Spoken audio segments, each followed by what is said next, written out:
Hello Makale, welcome back to Path to Expert video series. For people who are new, don't forget to hit the subscribe button and also follow me in all the social platforms. Let's get into today's video. It's day 9 and today we'll be seeing about SEO and React. React is one of the most popular frameworks and many people use React for client-side rendering.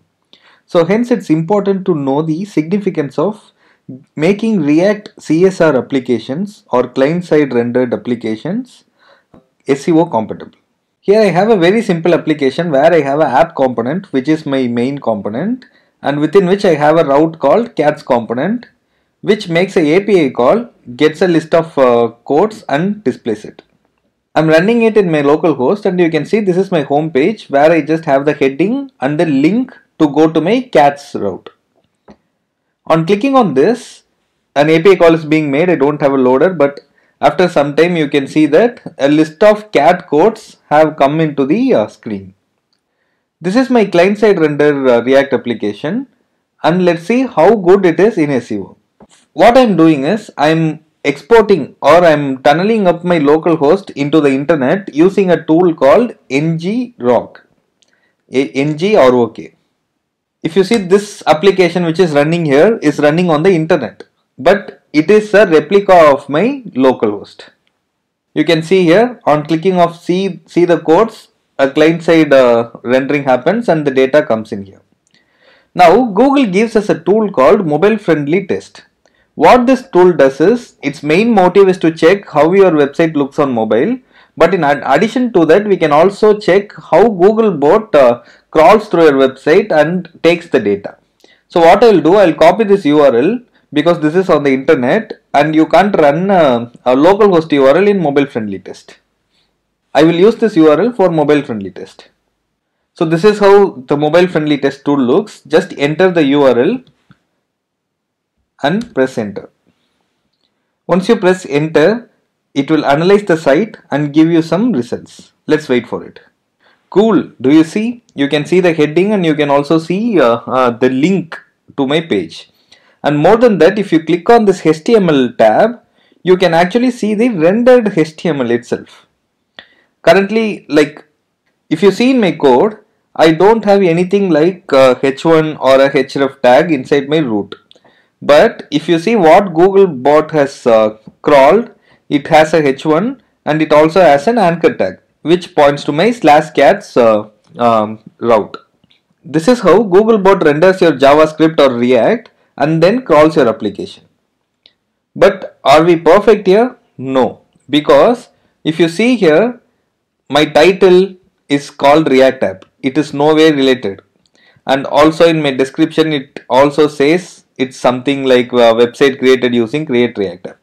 But what is the thing I need is, the title should be something related to cats and also the description should be related to cats. If it's a static HTML, I can go and change it in the HTML directly. But in a client-side rendering app, I need to change it dynamically. How will I do it? That's when React Helmet comes into picture. Now let me go to my app file, import Helmet from React Helmet, and then within my app, I'll call Helmet and then pass a title, cats. Okay, now I ran the test again. If you go and check the HTML right now, in the title it has cats. By this way, even if it's client-side rendering, you can make all your routes, all your different paths SEO compatible and dynamically generate title, meta tag, OG tag. This React Helmet is so powerful that it allows you to set all of this. Perfect, right? Now we can do client-side rendering and at the same time Googlebot will crawl through your entire page. Yeah, I think so. But there is one edge case. See here. Now I am in my root. Let me go back to my root. See here. This is my root application. My title also has changed to cats. And this is properly being crawled by Googlebot. But what if I get into my /cats URL? Let me paste this URL in for Googlebot.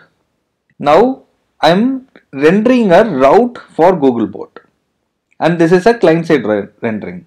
You see that even the route got loaded successfully. This is how Googlebot is so powerful. It can crawl through your entire web page, but the problem comes at times when Google skips.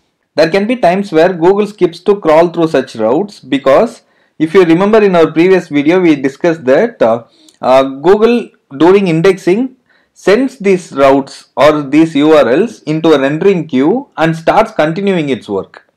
Sometimes if the rendering takes a lot of time, say if the API call takes a lot of time, Googlebot may miss it, and there are other chances as well. To avoid this, we have techniques like pre-static rendering or dynamic rendering. We'll be seeing more about these techniques in future on how to handle things separately for bots and separately for users. Leveraging these techniques, you can still use client-side rendered apps for the user and give a good user experience, and at the same time use dynamic rendering for the bots and be on top of search results. We learned how Googlebot crawls through a React website today using this mobile friendly test, and we also learned how to use React Helmet to change your title or meta tags dynamically. So that's it for the day, Makkali. Have a great day and see you all tomorrow.